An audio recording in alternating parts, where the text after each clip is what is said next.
Olá, minha gente! A gente tem hoje um vídeo muito especial com algumas diquinhas pra você.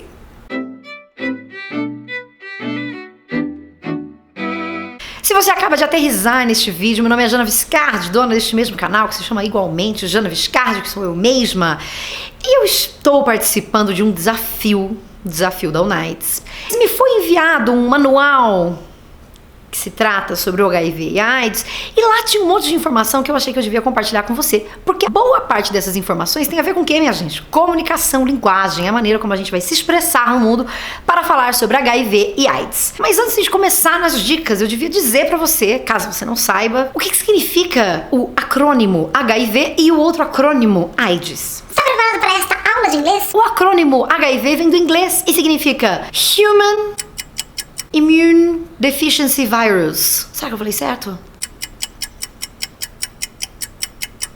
Eu acho que eu falei muito certo. Ou seja, o vírus da imunodeficiência humana. E aí você tem a palavrinha AIDS, que também é muito conhecida, que significa Acquired Immune Deficiency Syndrome. Ou seja, a síndrome adquirida da imunodeficiência. Ou síndrome da imunodeficiência adquirida. Acho que é assim que a gente fala em português. Mas, de todo modo, você entendeu. Uma coisa é o vírus, outra coisa é a síndrome. E é sobre isso que nós vamos falar. Então, a dica número 1 pra você é a seguinte. Talvez você já esteja acostumado a ouvir por aí as pessoas falando, porque aquele sujeito é um aidético. Aquela pessoa é uma aidética. E aí eu vou dizer pra você, para. Agora pare. Para tudo, porque veja bem. Não é assim que se diz. Por quê? Veja só. Por exemplo, eu, Janaísa, convivo com uma enfermidade que se chama doença de Crohn. E eu não saio por aí dizendo que eu sou uma cronética, ou eu não digo para as pessoas que convivem com a mesma enfermidade, eu não digo para elas, eu sou cronética. Se você tem gripe, eu não te chamo de gripética. Lá no meio dos anos 80, quando esse termo começou a ser utilizado, ele veio carregado de muitíssimo preconceito. E como você sabe muito bem, porque a gente fala disso aqui o tempo inteiro, linguagem tem um papel muito importante na disseminação e na estabilização e na estigmatização das pessoas e dos preconceitos. Portanto, ao invés de a gente dizer que a pessoa é uma aidética, a gente vai dizer que ela vive com HIV, ou seja, ela vive com o vírus, que é o que efetivamente acontece. E quando você usa o termo aidético, é como se você estivesse atribuindo àquela pessoa uma única coisa, a possibilidade dela existir no mundo é só porque ela convive com o HIV. E isso tem alguma coisa errada aí, porque além de conviver com o HIV, essa pessoa faz inúmeras, muitas, múltiplas outras coisas. Então ela não pode ser definida exclusivamente pelo vírus com o qual ela convive. Portanto, está mais do que na hora de você abolir o uso do termo aidético. Combinado? Está vendo como esse vídeo é importante? Está vendo como eu fiz um vídeo incrível? Então o que você tem que fazer com esse vídeo? Quando acabar e gostar, dá aquele like e, o mais importante, compartilhar por aí. Porque a gente precisa tirar esses estigmas, não é mesmo? Número 2. Como você já sabe, HIV é uma palavrinha que esse Vzinho significa vírus. Portanto, você não precisa dizer vírus HIV. Você pode dizer só convive com HIV. Porque, na verdade, você tá aí duplicando uma coisa. Tem vírus na palavrinha HIV e você tem vírus do lado de fora da coisinha HIV. Então você pode falar só vivendo com HIV. Essa foi fácil, fala sério. Número 3. Aí você diz pra mim, tá bom, então tá bom. Se não é pra falar vírus HIV, é só pra falar HIV, então eu vou falar vírus da AIDS. Procede, Jana? Não, querido, não procede. Não procede. Se você acompanhou minutinhos anteriores do vídeo, você sabe que AIDS, esse S de AIDS é de síndrome, ou seja, se é uma síndrome não pode ser um vírus. Ex-Jana bióloga, só pra você. Portanto, você não precisa dizer vírus da AIDS, porque não é o vírus da AIDS. Você pode desenvolver AIDS em função do HIV, mas não significa que, tendo HIV, você tem AIDS. As coisas não são equivalentes. Você fala só AIDS, ou você fala HIV. Essa foi fácil também, não foi fácil? Ai, eu sou dessas. Número 4, aí você pode dizer, Jana, então quando eu for falar da pessoa que vive com HIV, eu vou te dizer que ela é uma vítima da AIDS. Você certamente já ouviu essa palavrinha por aí, e aí de novo eu vou dar uma sugestão pra você. Não use vítima da AIDS. E aí é uma sugestão da própria UNAIDS. Por quê? Porque quando a gente usa o termo vítima da AIDS, é como se a gente estivesse estigmatizando esse indivíduo de novo e colocando num lugar bem desempoderado. A pessoa é uma vítima da síndrome e nada mais acontece na vida dela. Está tudo bem? E você não precisa chamar ela de vítima da AIDS, porque ela não é vítima de nada. Ela convive com uma condição, mas isso não significa que ela seja exclusivamente a condição. Não se esqueça que eu não sou uma vítima da doença de Crohn. Convivo com a doença de Crohn. Certinho? Gente, 4 dicas fáceis, simples, que você pode adotar agora. Aí você fala, tá bom, Jana, então agora eu já entendi. E aí quando eu vou fazer o teste, né, pra entender se eu estou com vírus, eu digo então que é o teste da AIDS. Não é isso, Jana? Você errou de novo. Você acabou de errar. Por quê? Porque se AIDS é a síndrome, não é teste da AIDS, é o teste de HIV. E não é teste do vírus HIV. É o teste de HIV, simplesmente. Porque é para o vírus que você testa. E não para a síndrome. Acordado? Tá, Jana, então acho que eu tô entendendo. E aí, então, se a pessoa vive com HIV, eu vou dizer pra ela que ela é portador do HIV ou portador de AIDS, não é isso? De novo, não é isso. Existem muitas pessoas que usam esse termo, veja, e aqui a gente está tentando desconstruir a ideia estigmatizada de viver com HIV. Portanto, quando você diz que a pessoa é portadora do HIV, é um pouco parecido com vítima do HIV. Não é disso que se trata. Você vive, portanto, com HIV. De novo, porque assim a gente evita de ficar colocando a pessoa dentro dessa caixinha de que ela é unicamente, exclusivamente aquele vírus, ou então a síndrome, caso ela tenha desenvolvido a síndrome. Não é isso que a gente quer. Porque nós somos múltiplos diversos de muito mais coisas do que só isso, não é mesmo? Aí você pode me dizer assim: ai, Jana, mas sabe o que é? Eu já ouvi falar que essa é uma doença gravíssima, muito grave.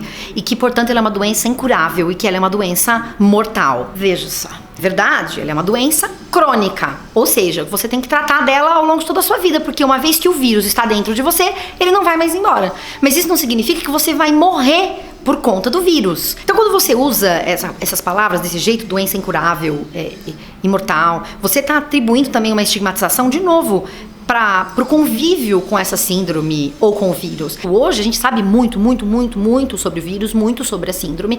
Os tratamentos estão poderosíssimos e evoluidíssimos, portanto a gente não precisa dizer que é uma doença mortal, porque o fato de você... Inclusive porque isso assusta as pessoas. E esse estigma pode fazer com que as pessoas não queiram, inclusive, fazer o teste, porque tem medo do que pode vir a seguir. Eu conheço pessoas que vivem com HIV e elas estão bem, estão ótimas, lindas, namorando, curtindo, beijando muito. Vivendo a vida. Portanto, de novo, não vamos estigmatizar, vamos entender o que é a síndrome, vamos entender o que é o vírus e como ele age, pra gente tirar justamente essas informações que vão ficando nebulosas na nossa cabeça e vão fazendo a gente ter medo, como se fosse um grande bicho-papão. A doença de Crohn não é um bicho-papão e ela é uma doença que eu tenho que tratar pra vida toda. Então, vamos lá, né, gente? Tirando estigmas. E aí, já que é pra gente tirar estigmas, Jana, você hoje tá diva da desestigmatização. E aí tem outra coisa, você fala assim, ai, tão incrível, então quando a pessoa tá usando o tratamento, quando eu decidi, agora eu entendi tudo, e quando eu quiser falar sobre o tratamento que a pessoa faz, eu vou chamar de coquetel, não é isso, Jana? Todo mundo fala coquetel. Então, minha gente, as pessoas falam coquetel, acho que até por uma coisa mais antiga, de um volume enorme de medicações que as pessoas tomavam e tal. E hoje já não é mais assim do mesmo jeito. Portanto, a gente acaba não precisando usar o termo coquetel. E a gente pode usar o termo de verdade, que é o tratamento antirretroviral. Aí, Jana, como é difícil. Não é difícil. Você não aprendeu a palavrinha coquetel? Você pode aprender também o tratamento antirretroviral, que é este o nome da terapia. Ou então você fala só antirretroviral mesmo. E se você tá assim muito descolado, você pode falar antirretro. É brincadeira, essa parte fui eu que sugeri mesmo. E aí, por último, mas não menos importante, uma palavrinha que é muito comum nos estudos de medicina. As pessoas costumam usar a palavra grupos de risco.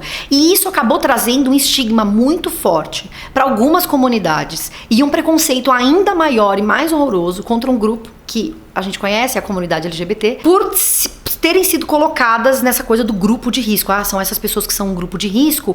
E na verdade, gente, não existe um grupo de risco, mas comportamentos de risco. E comportamentos de risco fazem parte de diferentes grupos de indivíduos. E não só, por exemplo, comunidade LGBT, ou mulheres, ou crianças, ou seja lá qual for o grupo de risco que uma comunidade médica está avaliando.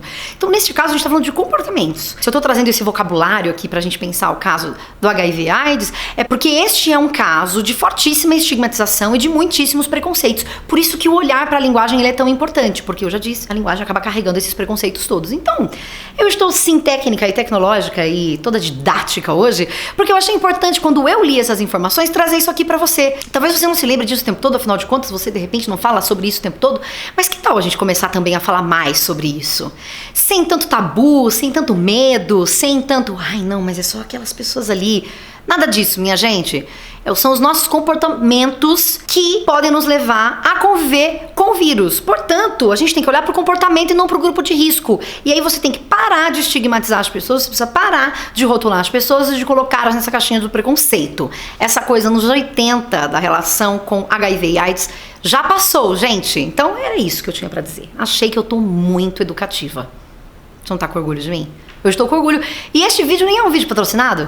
Este vídeo nem é uma publi, ou seja, gente...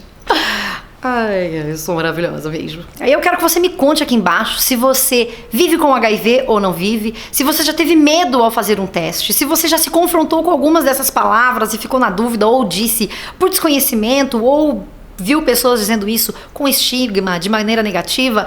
Me conta aí como é que é a sua relação com o conhecimento de HIV. Eu tô aprendendo muito, desde que eu conheci uma pessoa incrível que tem um canal maravilhoso, inclusive Gabriel Estrela, do Projeto Boa Sorte, e outras pessoas que eu venho conhecendo por aí e que tem me feito aprender, minha gente. O negócio a gente tá aqui pra aprender. Então, era isso mesmo. Eu espero que você tenha gostado. A gente se vê por aí. Próximo vídeo teremos outras coisas, teremos desafio Nights, teremos vida, teremos tudo.